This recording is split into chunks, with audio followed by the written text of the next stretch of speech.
आप लोगों ने मेरे पुराने वीडियोस तो देखे ही होंगे जिसमें मैंने केस स्टडी भी दिया था इलॉन मस्क के बारे में, वॉरेन बफेट के बारे में और डॉक्टर विवेक बिंद्रा के बारे में। आइए दोस्तों, आज बात करते हैं इस दुनिया के सबसे पहले सेंटी बिलियनर की, जिनका नाम है जेफ बेजोस। दोस्तों ये सेंटी बिलियनर क्या होता है? जो सबसे पहले $100 बिलियन कमा लेता है उसको कहते हैं फर्स्ट सेंटी बिलियनर। और सेंटी बिलियनर मतलब कि जो 100 करोड़ तक की अर्निंग नेटवर्थ अपनी रखती हो उसको कहते हैं सेंटी बिलियनर। आज अगर आप 150 बड़े और छोटे देश को मिला करके उनकी जीडीपी को भी मिला कर दीजिए, लेकिन उससे ज़्यादा अकेले की नेटवर्थ है आज जेफ बेजोस की। लेकिन उन्होंने ये इतना बड़ा माइलस्टोन कैसे छुआ था? उन्होंने आज इतने बड़े नेटवर्थ के साथ वो इस पृथ्वी पे कैसे हैं? आइए आज कुछ बात करते हैं पॉइंट्स में। सबसे पहला point, timely build good product. उन्होंने टाइमली समय समय पे अपने प्रोडक्ट को बदलते गए, समय के साथ चले और ट्रेंड को फॉलो किए। देखिए, trend is your friend until it bends. Trend को फॉलो करते गए और अपने प्रोडक्ट्स को चेंज करते गए और बेहतरीन बनाते गए समय के साथ ही। दूसरा, टाइमली परचेज न्यू कंपनीज़। उन्होंने समय समय के साथ ही काफ़ी कंपनीज़ को भी ख़रीद लिया था। जो कंपनीज़ उन्होंने ख़रीदी थी वो थी Whole Foods, Fitch, Audible, Zappos, IMBD, the Washington Post. ये सब कंपनी उन्होंने अमेज़ॉन में जोड़ करके या फिर यूँ कहें कि उन्होंने ख़रीद ली थी। तीसरा पॉइंट, उन्होंने टाइमली इन्वेस्ट करना शुरू कर दिया था। समय समय पर वो इन्वेस्टमेंट कंपनीज़ में करते रहते थे। इन्वेस्टमेंट की जो कंपनी थी उनकी वो थी Google, Uber, Business Insider, Twitter, Workday, Grail और लुकआउट। चौथा पॉइंट है उनका नेटवर्थ ग्रोथ। देखिए, जैसे जैसे ये तीनों के तीनों पॉइंट्स को फॉलो करते गए वैसे वैसे उनकी नेटवर्थ और भी ज़्यादा बढ़ती गई।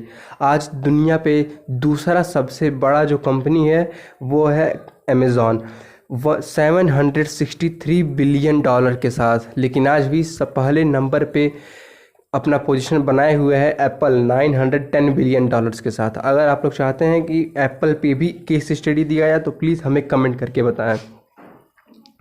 आज जेफ बेजोस की सफलता का सबसे बड़ा जो एक टर्निंग पॉइंट है वो है इनोवेशन।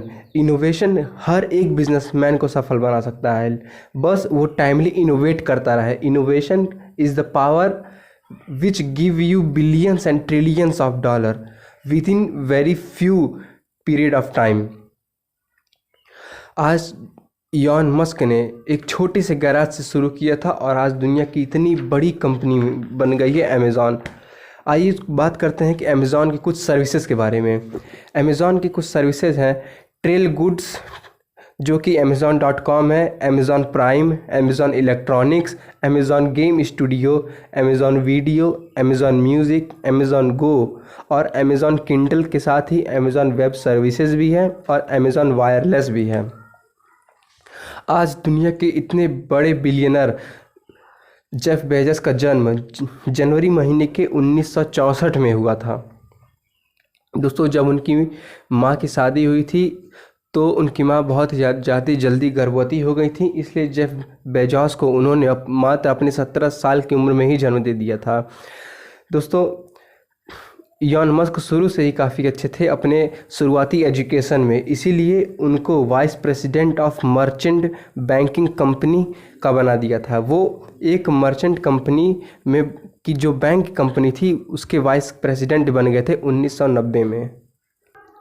लेकिन दोस्तों, जेफ बेजोस को लग गया था कि .com और इंटरनेट का बूम बहुत ही जल्दी आने वाला है, इसलिए उन्होंने उस वाइस प्रेसिडेंट की नौकरी से रिज़ाइन कर दिया था और 1995 में ही अपनी स्टार्टअप कर लिया था जिसका नाम था अमेज़ॉन।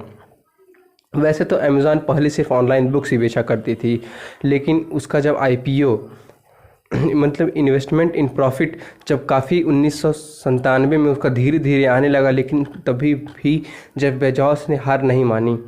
ऐसी बहुत ही कम कंपनियां थीं जो कि 2000 की जो क्राइसिस थी .com की उसको सह लिया था, लेकिन जो कंपनी ने उस क्राइसिस को सह लिया था आज वही कंपनियां इस पूरे दुनिया पे राज कर रही हैं। समय के साथ उन्होंने अपने प्रोडक्ट्स में भी बदलाव लाया। वो बुक्स के साथ DVDs, Amazon web series, electronics, toys, music DVDs भी बेचने लगे थे। दोस्तों, जेफ बेजोस हमेशा से यही कहते थे कि customer is the king and I am the servant. Customer is the king, I am the servant. उनकी इसी कथन से, उनके सिर्फ इसी कहने से ही उनके एम्प्लॉयज़ में भी ये बात हमेशा चर्चे में ही रहती थी कि जो कस्टमर है वो हमारा किंग है और हम लोग उसके सर्वेंट हैं, और उसको वैसे ही ट्रीट किया जाता था। ये हमेशा ध्यान रखते थे कि कस्टमर को क्या पसंद है और क्या नहीं पसंद है। बहुत सारे लोग ये तो जान लेते हैं कि कस्टमर को क्या पसंद है, बट ये नहीं ध्यान देते हैं कि कस्टमर को क्या ना पसंद है।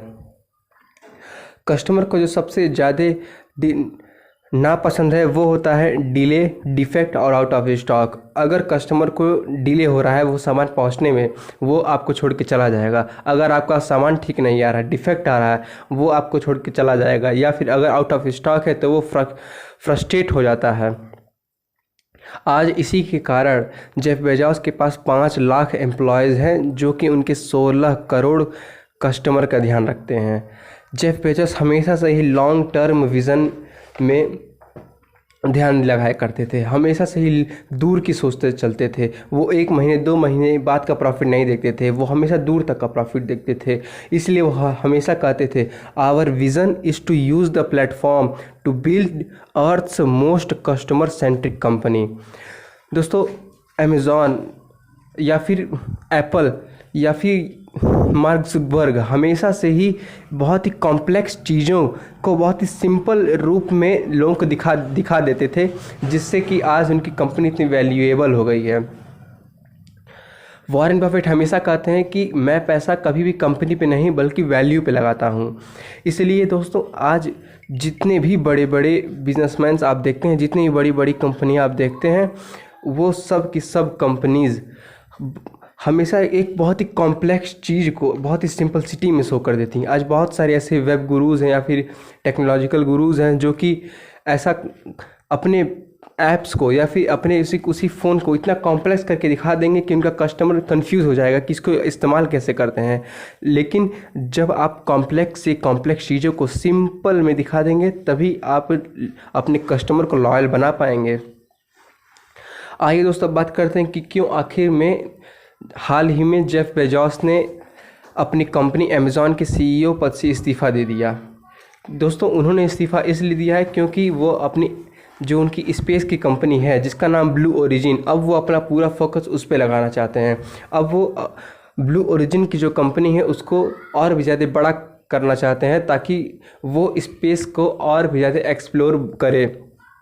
दोस्तों, जेफ बेजोस की जो ब्लू ओरिजिन कंपनी है उससे लोगों को वो स्पेस की यात्रा कराते हैं, उससे लोगों को स्पेस का एक्सपीरियंस कराते हैं। इसीलिए दोस्तों, अब आपकी अमेज़ॉन कंपनी का जो नया सीईओ होगा वो होगा एंडी जैसी। अभी हाल ही में उन्होंने 5 तारीख को ही सीईओ पद से इस्तीफ़ा दे दिया था।